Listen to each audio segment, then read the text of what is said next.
Hi guys, welcome back. In today's video, we will be discussing two companies, Action Construction Equipment. We will go through the result as well as the con call.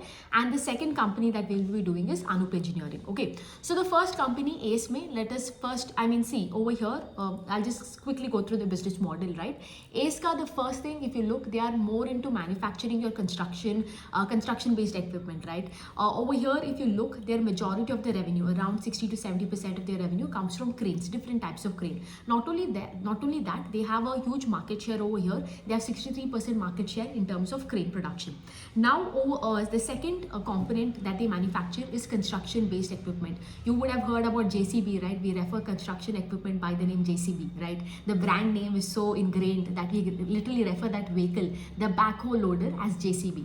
So from here, they get around 13% revenue, and then they have other two, material handling equipment and your agricultural equipment, which is around sub 10% of the revenue comes. Okay. Now, if you've been tracking Ace, you would be very aware of the fact that this is one such exceptional company that has been really performing well for the last couple of 2 to 3 years, right? Because you will see for them, once a demand ka revival hua in the entire manufacturing space, right? Once that tailwind was there, these people kept on executing, right? And the execution was top notch. They always under promised and over delivered. They were that kind of a company. Not just that, they had maintained a very high sales pace of growth was very high. The sales growth was quite high. And like literally, if you have to talk about all the metrics that you have that you need, so that the stocks gets a push, they always clicked that, tick tick tick tick, all the points there was check mark. There was literally no problem at all, right? And like I told you, very exceptional kind of company, exceptional promoters, right? But there came a point in the Q1, in the start of this financial year, where we saw that the management came and told, like, going forward, we this year we are going to revise the guidance from 40% like we always used to grow. If you look at even Q4 FY24, they were a good 35 to 40% growth engine, right? They told that we are going to reduce the guidance. By the way, let me remind you once again, in the entire of FY24, every quarter they came, they used to increase the guidance. They would tell, हम लोग 20 करेंगे, then 25, then 30, then 35. They always increase the guidance in the entirety of FY24. And in the start of this year, they came and they revised the guidance on the lower end, telling, like, we are not going to be doing 40% this year. We are targeting around 15 to 20%. So one is they revised the guidance, right? What was the reason for revision of guidance? Two things. One, we saw that election was there in Q1, which saw, because of which there was a tepid demand, heat waves tha, and most importantly, Q2 is usually a lean season for these kind of companies because monsoon season here, right? So all of these factors combined, we saw that they had revised the guidance, and they're told in the Q1 con call, like, going forward, depending on the monsoon season, depending how it pans out, depending on that, we will increase the guidance for the later half of the year. In Q3 and Q4, we will increase the guidance later half of the year, depending on how Q1 and Q2 has been, right? At least how Q2 has been. Now we come to Q2, let us see what has happened. Because if they're revising the guidance on the upper end, then it becomes a good news. But if they continue to remain over here, then it puts a little bit of pressure over here. Because like I told you, 40% से अभी 15% का growth engine हो गया है. And on top of that, PE भी high हो चुका है यहाँ पे. Then the third thing is, like I told you, guidance revision is never a good news for an investor, right? Right. So first thing, let's talk about the sales. The sales as of Q2, they grew by 14.4%. If you look at PAT grew by 28% on a year-on-year. Okay. So they have maintained according to the guidance of H1. Okay. Interesting part over here is the margins. The margins when I tell last time, it's Q2 of last year. Q2 was around 15.8%, and this time you see the margins is 18%. So how is that when the pace of growth of the sales has come down? Like, why are you getting such a expansion in margin over here, right? There are a couple of reasons for this. One is, if you look at the commodity prices has come down. Of course, because of this, they got one margin expansion. That's one of the reason. And the second reason is we are seeing a little bit of product mix. Like I told you, right, the biggest contributor of revenue is cranes. Okay, and when you talk about cranes, there are different types of cranes. Okay, there are these small cranes, there could be big cranes, like depending on the size, like 60 tons, 120 tons, 180 tons. Now it was obvious, right? Like, if you're selling a chota crane, your margins are lower over here. But if you're selling a bigger crane, higher the price, higher the margin over here. So over the last couple of quarters, we've seen that the product mix has been changing, and the shift is more towards your higher how do I put this? The shift is more towards your higher priced cranes, such as your 180 tons, crawler cranes, and all of these things. That is why you saw that the margin expansion happened over here. Okay, that is one. Okay, the fourth point, let us go to the volume. Volume growth, if you compare the first three, construction equipment, cranes, and material handling equipment, you see that the volume growth that is there, volume growth is around 9% on a consolidated basis. But over here again, see here it is 9%, but over the last year, I think around the same quarter, we also saw the volume growth. In Q2 over Q2 of last year, we saw volume growth was 20% just for cranes alone. And I think material handling equipment and the construction, especially the construction equipment, was growing faster than this, the volume growth over here. Okay, so can you imagine 20 to 30% also volume growth we have seen, that has come down to 9% का volume growth over here. Now see, whatever the reason could be XYZ, you can tell, like monsoon hai, wo hai, that hai, this hai, but market doesn't care because it's not market's fault, right? Ultimately it doesn't matter. In that way you can also tell ki like demand acha tha, you did well, right? Why should only take the good factors and not take the bad, right? Earlier demand was well, so you can't tell, oh demand acha tha isliye volume growth tha, abhi demand nahi hai to volume growth nahi hai, to you can't really take that as a favor and tell ki like, you know, are like that. Okay, so one thing we see, like I told you, pace of growth has come down, and the second we see volume growth also as a result has come down over here. Okay, in the agricultural segment you will see volume growth is down by 11%, but you can't really take this into consideration. Is again, first of all, you see you get around 8% of the revenue from here, not a biggie. The second reason is in last Q2 last year, they had another equipment or they were manufacturing called rotovalves. I could be mispronouncing it over here, but they had that one equipment in last Q2 which they are no longer producing or manufacturing it in this year. So because of that, you know, you can't really compare the volume data of agricultural equipment. Okay, now other than that, like I told you, sales tha, PAT we covered over there, we covered on the margin front, we covered on the volume front. Okay, the most important thing over here, guidance, right? Because that is the one thing, you know, like I think every investor was looking forward to, was the guidance part, like will they revise the guidance or not? Because if they revise the guidance, goes back to that 40% ka growth engine, then the stock would have still been, because you know every quarter if you're coming and you're increasing the guidance, you're just telling me आगे जाके sales और भी बढ़ेगा. So more the earnings, more the PAT, of course the valuation gets discounted over here, right? But now if you're revising it on the lower end, what happens? The same valuation becomes expensive and it is no longer lucrative, right? And that is the one thing I think every shareholder was waiting for, and you don't see that happen in Q2. In Q2 they haven't revised the guidance on the upper end. They're telling ki like, you know, for this entire year we will be growing at 15 to 20% only, and we will maintain the margins at this level, the current levels, which is 16 to 18% of the margins you can expect. So this, the fact that the guidance has not been revised, which was the most important factor to be looking forward in Q2, has not been done. Again, it no longer becomes as accretive or as accretive or a lucrative opportunity, you can tell, which it was at least a couple of quarters ago. Now the other updates of the business, if you look at the capex, right, they have done the capacity expansion, because before this capacity expansion, the revenue visibility with the current capex that they have, with the current capacity, was 4700 crore. Okay, and now with this they can target around 51 to 5400 crores, and they are in line with the long-term guidance. Okay, because in the FY24, I think in FY23 or 24, they ended the year with 2200 crores, and they wanted to triple that revenue in the next 3 years in FY27 and take it up to around 44,000 crore or 4600 crore, right? Yeah, if I'm not wrong, they wanted to take it to that, and that is on track. But I think going forward, if they continue at this 15 to 20% kind of growth, there could be a little bit delay in terms of achieving that. I mean, the management is telling they're going to try their best and push themselves to achieve it. But having said that, like I told you, the pace of growth falling down is, you know, it makes it a bit tough over here. The other thing, other than that, if you look the other capex, if you look at them, the defense part has been doing really well for them. They're eyeing a contract of 400 crores from the defense space. And if they get this, you know, it will be in line with their achievement, you know, because in this year and the coming year, they have been targeting 5 to 10% of their revenue to be coming from defense. That is there. Last time we heard about, you know, they were signing up with a JV, a joint venture with Kanto, which is a Japan-based company, and that JV is also on track. And going forward from FY26, you can probably see around, from FY26, this should be contributing to the revenue.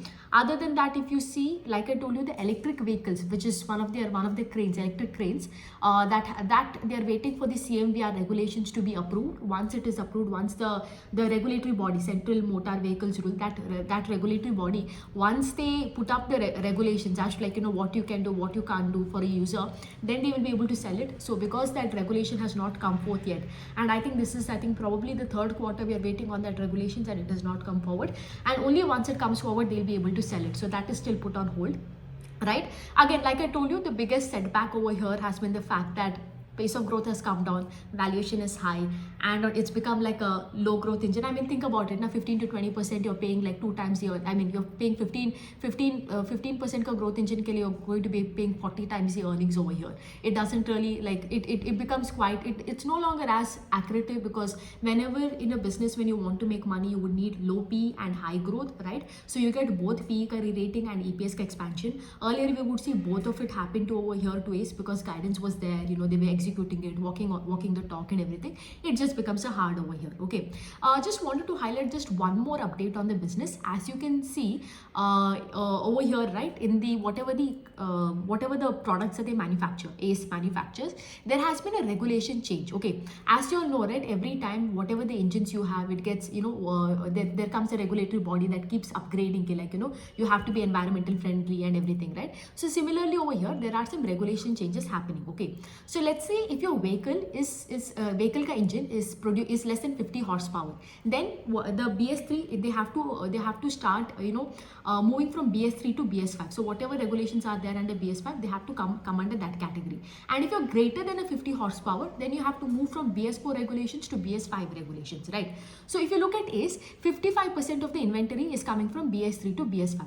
Now it is a logical thing, right? If you're going from BS3 to BS5, your engines are going to be much more efficient. So here the work is more compared to, let's say, if you're moving from BS4 to BS5. So the price increase will be higher when you're going from BS3 to BS5, let's say, than BS4 to BS5. Okay, so over here, like I told you, BS3 to BS5, say there is going to be 55% of the inventory is over there, and here they're going to take a price increase of 10 to 12% going forward in Jan. Now if you are a consumer and you have to buy some crane or, you know, some backhoe loader or all of these things, and you know that going forward in a span of 6 months, aapka, you know, not 6 months, like now it is 3 months, right? 2 months, sorry, we are already in November, right? You know that price is going to be 12% more, and these are not small things, right? Because one crane is like 20-30 lakhs and all, it starts like that, right? So 12% on that is a huge amount over here for a lot of consumers, right? So what will happen, because this price will get regulated, price will change, a lot of people will start to pre-buying over here, right? So maybe because of this pre-buying that will happen in Q3 and Q4, because the new regulation will start from Jan. So before Jan, you have to finish all your purchases if you're doing. So could be because of this pre-buying that happens, we could see a little bit more, like let's say 15% ka, more of revenue could come from this pre-buying that is there. Okay, that is the only thing I would say as an update that you can look forward. But other than that, like I told you, guidance revision, pace of growth, you know, high valuation, pace of growth coming down, everything, it just becomes, you know, like I always tell you, sales growth is the most important parameter. And it is not just sales growth, you have to also compare it with your peers over here, right? Earlier, not just with your past performance, you also have to be the highest growing among your peers, right? That is how, you know, like more money will flow to that company compared to any other. Over here, a problem becomes what over here? Pace of growth has come down, guidance has revised, then it becomes a bit of a problem. Hopefully, we see maybe coming forward from next year, that is from Q1 of FY 25-26, we see that it goes back to being that 40% ka growth engine. Hopefully we see that happen over here. Okay, so that's that about ACE ka updates, both the con call and the result update. Now let's talk about Anup Engineering. By the way, I have covered Anup ka result in terms of like just the numbers and the investor PPT when it came out. Whenever the result came out. Okay, so as of now we will discuss more on the con call front. As you know, over here also the guidance was to achieve 750 crore in revenue, 700 to 750 crore revenue in this year, and in H1 Anup Engineering has done 332 crores in revenue. So, and you know, right, for these kind of industries, H2 is greater than H1, so almost like you can tell they're online only with the track. Now if you look at the revenue is also in line with the guidance, 22% say they grew, and the margins is also very stable. If you look over here, one thing is like I told you, the company has always guided for that 20 to 25% kind of sales growth and 20% odd of EBITDA margin, so they're on track over here. The capex is also going up properly. They're going to start commission another plant. So these people, they have two plants in Odhav and in Kheda in Gujarat. And what has happened is in Kheda, they have 6 bays. Okay, bays are like the small places, small with respect to the big plants. Of course, they have the small base which can be constructed within 6 to 8 months maximum. You can put it up and you can start the capacity production.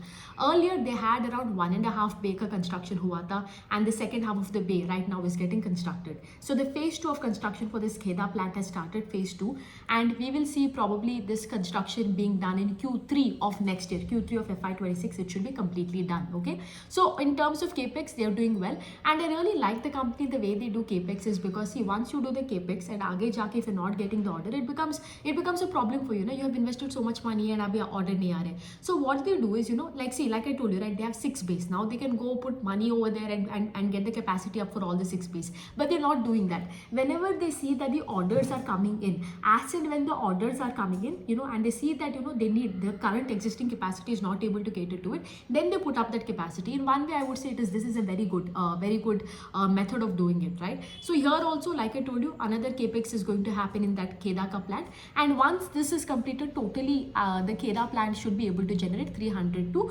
400 crores in revenue. Okay, and the acquisition that they did, Mabel acquisition they did a couple of quarters back, even that is also in line, and by FY26 Mabel should be doing around 100 crores in revenue. So we should be expecting 700 to 750 crores in this year, FY24-25, and FY25 to 26 is another 25% ka growth, and they're expecting around 1000 to 1100 crores in FY25-26. Okay.